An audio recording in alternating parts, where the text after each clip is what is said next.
నమస్తే, welcome to Bharati TV. నేను బాపయ్య. కమ్మ జాతిపై కక్ష, జగన్ విష ప్రచారం అని చెప్పేసి ఈ వీడియోకి నేను ఒక టైటిల్ పెట్టాను. అంటే ఆంధ్రప్రదేశ్ మాజీ ముఖ్యమంత్రి వైఎస్ఆర్ కాంగ్రెస్ పార్టీ అధినేత జగన్మోహన్ రెడ్డి, తెలుగుదేశం పార్టీ అధినేత ఆంధ్రప్రదేశ్ ముఖ్యమంత్రి నారా చంద్రబాబు నాయుడు మీద ఉన్న కోపంతో, ఆయన మీద ఉన్న కక్షతోటి, చంద్రబాబు నాయుడు మీద రాజకీయ వైరుధ్యం ఉండటం వల్ల మొత్తం కమ్మజాతి మొత్తాన్ని కూడా భ్రష్టు పట్టించాలి, ఆ జాతి మీద విషం చిమ్మాలి అని చెప్పేసి జగన్మోహన్ రెడ్డి ప్రయత్నం చేస్తున్నారు. ఈ క్రమంలోనే ఆయనే స్వయంగా ఒక స్టేట్మెంట్ చేశారు. సో అమరావతి అంటే జగన్మోహన్ రెడ్డికి ఎంత ద్వేషమో మాటల్లో చెప్పనక్కర్లేదు కదా. అందుకనే అమరావతిని కూడా పనిలో పనిగా టార్గెట్ చేసేశారు. ఏమన్నారంటే, అమరావతిలో పనులు జరుగుతున్నాయి కదా, కాంట్రాక్ట్లన్నీ కూడా చంద్రబాబు నాయుడు కమ్మ వాళ్ళకే కట్టబెట్టాడు, పైగా ఎక్కువ డబ్బులకి కట్టబెట్టి వాళ్ళ దగ్గర నుంచి కమిషన్లు తీసుకుంటున్నాడు. ఆ ఎక్కువ డబ్బులకి కాంట్రాక్ట్లు ఇచ్చిందే గాక మళ్ళీ పైగా వాళ్ళ దగ్గర నుంచి కమిషన్లు తీసుకుని అవినీతికి పాల్పడ్డాడు చంద్రబాబు నాయుడు అని చెప్పేసి అంటున్నాడు. అంటే ఒక్క దెబ్బకి 3 పిట్టలు అంటారు చూడండి. సో ఒక్క స్టేట్మెంట్ తోటి అంటే చంద్రబాబు నాయుడు అమరావతిలో కాంట్రాక్ట్లన్నీ కమ్మ వాళ్ళకే కట్టబెట్టి ఎక్కువ ధరలకి కట్టబెట్టి వాళ్ళ దగ్గర నుంచి కమిషన్లు తీసుకుంటున్నాడని చెప్పేసి అన్న ఒకే ఒక్క స్టేట్మెంట్ తోటి అటు కమ్మ వాళ్ళని, ఇటు అమరావతిని, చంద్రబాబు నాయుడిని ముగ్గురిని టార్గెట్ చేశాడు ఒక్క దెబ్బతోటి. 1 షాట్ 3 బర్డ్స్ అంటారు కదా, అలా అనమాట. అంటే జగన్మోహన్ రెడ్డి ఆంధ్రప్రదేశ్ ముఖ్యమంత్రి చంద్రబాబు నాయుడిని టార్గెట్ చేయడానికి ఎప్పుడూ వెనకాడరు. పైగా ఆయన్ని టార్గెట్ చేసే క్రమంలో కమ్మవాళ్ళని కూడా టార్గెట్ చేస్తూ ఉంటారు. ఎందుకంటే జగన్మోహన్ రెడ్డికి కమ్మవాళ్ళంటే ఏ మాత్రం ఇష్టం లేదు అనే మాట తేట తెల్లంగా చెప్పొచ్చు. ఎందుకంటే గతంలో కూడా ఇలాగే కమ్మవాళ్ళని ఇబ్బంది పెట్టారు. కమ్మవాళ్ళని అంటే చంద్రబాబు నాయుడిని రాజకీయంగా ఇబ్బంది పెట్టడానికి కమ్మవాళ్ళనే టార్గెట్ చేశారు, కమ్మవాళ్ళ మీదే విషం చిమ్మారు. ఇది అబద్ధం ఎంత మాత్రం కాదు. కావాలంటే మీకు నేను నిరూపిస్తాను చూడండి. ఇదిగోండి, విజయసాయి రెడ్డి ఉన్నారు కదా, విజయసాయి రెడ్డిని అడ్డం పెట్టుకుని ఎన్ని విష ప్రచారాలు చేశారో 2019 ఎన్నికల ముందు అనేది మీకు క్లియర్గా చెప్తాను.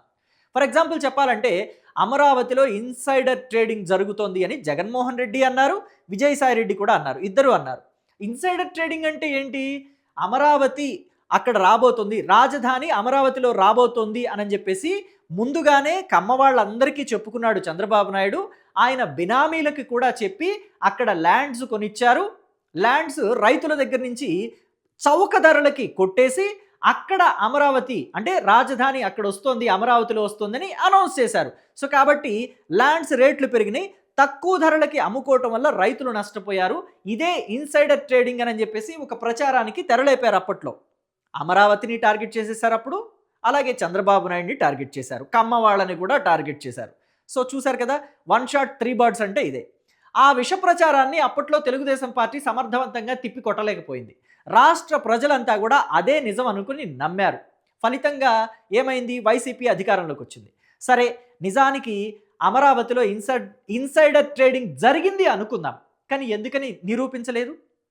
చంద్రబాబు నాయుడు ఇన్సైడర్ ట్రేడింగ్కి పాల్పడ్డాడు, అలాగే తెలుగుదేశం పార్టీ నాయకులు కూడా ఇన్సైడర్ ట్రేడింగ్కి పాల్పడ్డారు. మరి అధికారం 2019లో ఎవరికి వచ్చింది? ఎవరు ముఖ్యమంత్రి అయ్యారు? జగన్మోహన్ రెడ్డే కదా ముఖ్యమంత్రి అయింది. ఎందుకని నిరూపించలేదు? అంటే బట్ట కాల్చి కమ్మవాళ్ళ ముఖాన పడేస్తాం, బట్ట కాల్చి చంద్రబాబు నాయుడు ముఖాన పడేస్తాం, తుడుచుకు చావాల్సింది వాళ్ళు అనే కదా వాళ్ళ అర్థం. అలాగే అక్కడతో ఆగలేదు, డిఎస్పీలకి పోస్టింగ్లు ఇచ్చారు. 2019 ఎన్నికల ముందు కమ్మవాళ్లకే డిఎస్పీలని పోస్టింగ్లో ఇచ్చి వాళ్ళకే పోస్టింగులు కట్టబెట్టారు. 36 మందికి డిఎస్పీలకి పోస్టింగులు ఇస్తే వాళ్ళలో 34 మంది కమ్మవాళ్లే ఉన్నారని చెప్పి మాట్లాడాడు విజయసాయి రెడ్డి. ఢిల్లీ స్థాయిలో మాట్లాడాడు. అది కూడా ఇక్కడ కాదు, ఆంధ్రప్రదేశ్లోనూ హైదరాబాద్లోనూ మాట్లాడలేదు, ఢిల్లీ వెళ్ళి అక్కడ మాట్లాడాడు. 34 మంది డిఎస్పీ కమ్మ వాళ్ళకి డిఎస్పీలుగా పోస్టింగులు ఇచ్చాడు చంద్రబాబు నాయుడు అని. అందులో నిజం ఉందా? నిజం లేనే లేదు.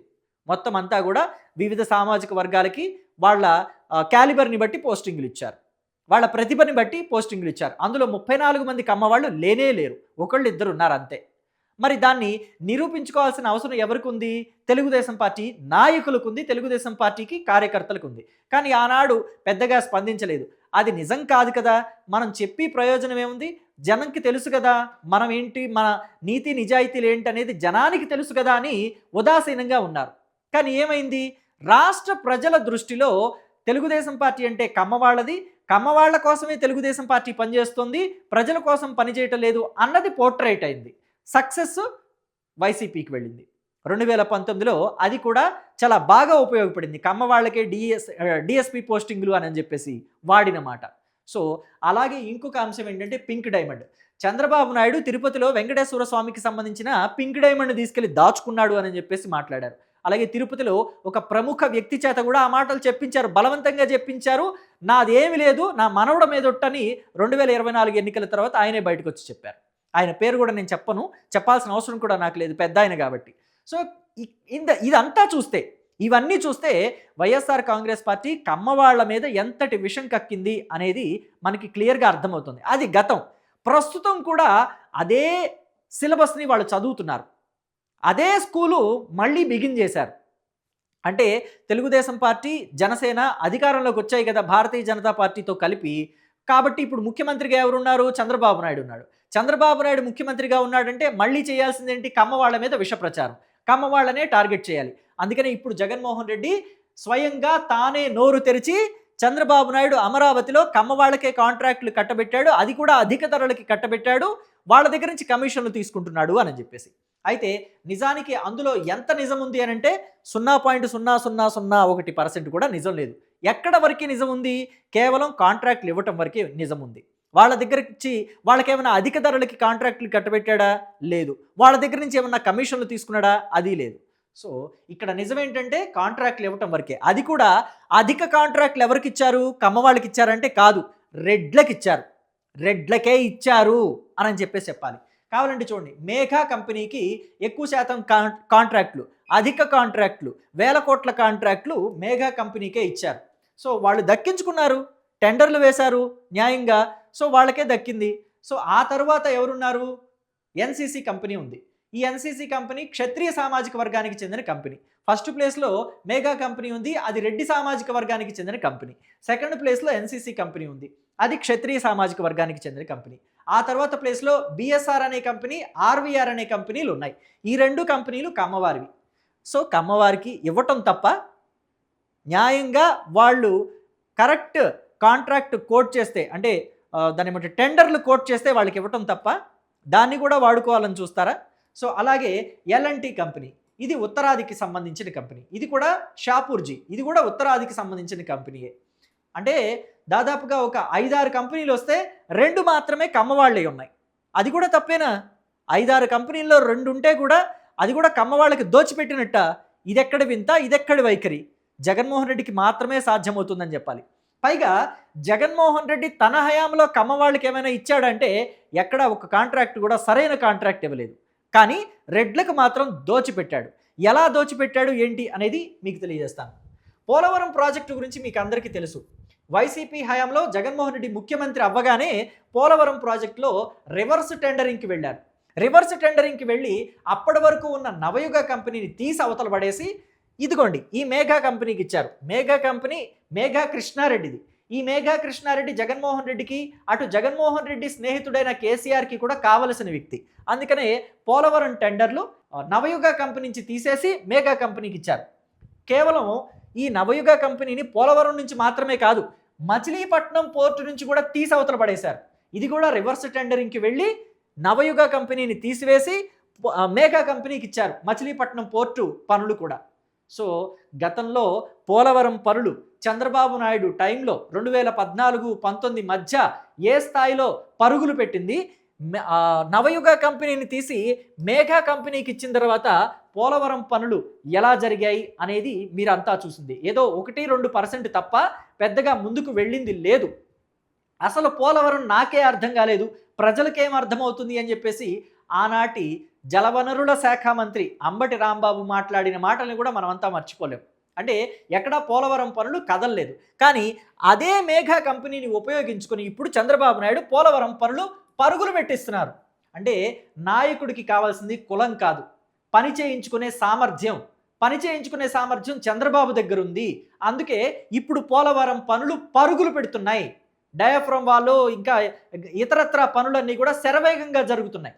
అలాగే మచిలీపట్నం పోర్టు పనులు కూడా ఈ నవయుగా నుంచి తీసేసి మేఘా కంపెనీకి జగన్మోహన్ రెడ్డి ఇచ్చిన అదే మేఘా కంపెనీని కంటిన్యూ చేస్తున్నారు చంద్రబాబు నాయుడు. అదే మేఘా కంపెనీతోటి మచిలీపట్నం పోర్టు పనులు కూడా శరవేగంగా చేయించుకోగలుగుతున్నారు. సామర్థ్యత ఉంది కాబట్టి. పైగా ఎక్కడా కూడా రెడ్డి సామాజిక వర్గం మీద విషం చిమ్మలేదు. చంద్రబాబు నాయుడు కావచ్చు, తెలుగుదేశం పార్టీ కావచ్చు, రెడ్డి సామాజిక వర్గం మీద విషం చిమ్మలేదు. చంద్రబాబు నాయుడికి జగన్మోహన్ రెడ్డికి ఉన్న తేడా ఏంటంటే, జగన్మోహన్ రెడ్డి పూర్తిగా కమ్మవారందరినీ కూడా తెలుగుదేశం పార్టీ వాళ్ళే, వాళ్ళంతా ఆ సామాజిక వర్గం మొత్తం చంద్రబాబు నాయుడుకి అనుకూలంగానే ఉంటారు అని చెప్పేసి భావించే వ్యక్తి. కానీ ఒక కులం మీద విషం చిమ్మకూడదు, ఒక కులాన్ని ద్వేషించకూడదు అనుకునే వ్యక్తి చంద్రబాబు నాయుడు. అందుకనే రెడ్లకి కూడా కాంట్రాక్ట్లు ఇవ్వటం, వాళ్ళు న్యాయంగా టెండర్ కోట్ చేస్తే చట్ట ప్రకారం వాళ్ళకి ఇవ్వాల్సిందే అయితే ఖచ్చితంగా ఇచ్చి తీరుతారు చంద్రబాబు నాయుడు. సో కాబట్టి రెడ్లలో కూడా చంద్రబాబు నాయుడికి అభిమానులు ఎక్కువ మంది ఉన్నారు. రెడ్లని కూడా తన క్యాబినెట్లోకి తీసుకున్నాడు చంద్రబాబు నాయుడు. రెడ్లకి కూడా తన క్యాబినెట్లో చోటు కల్పించాడు.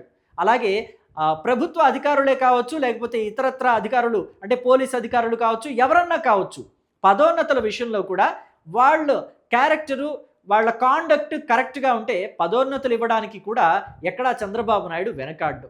వాళ్ళ చేత పనులు చేయించుకునే సామర్థ్యత మన దగ్గర ఉండాలి అని అనుకుంటారు. కానీ చంద్రబాబు నాయుడు రాజకీయం కోసం ఒక కులం మొత్తాన్ని విషపూరితం చేద్దాం, విషం చిమ్మేద్దాం, వాళ్ళ మీద విష ప్రచారం చేద్దాం అని చెప్పేసి, భ్రష్టు పట్టిద్దామని చెప్పేసి అనుకోరు. ఇది జగన్కి చంద్రబాబు నాయుడుకున్న తేడా. అయితే తెలుగుదేశం పార్టీ నాయకులంతా ఇప్పుడైనా నిద్ర లేవాల్సిందే.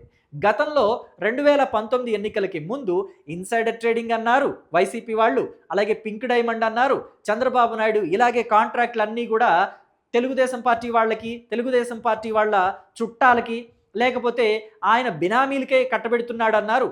ఇంకా ఇతరత్ర ఆరోపణలు అనేకం చేశారు. కానీ అప్పట్లో తెలుగుదేశం పార్టీ స్పందించలేదు కాబట్టి 2019 ఎన్నికల్లో రాష్ట్ర ప్రజలంతా కూడా అవి నమ్మారు, నిజమని నమ్మారు. కాబట్టి ఓట్లు వైసీపీకి వేశారు.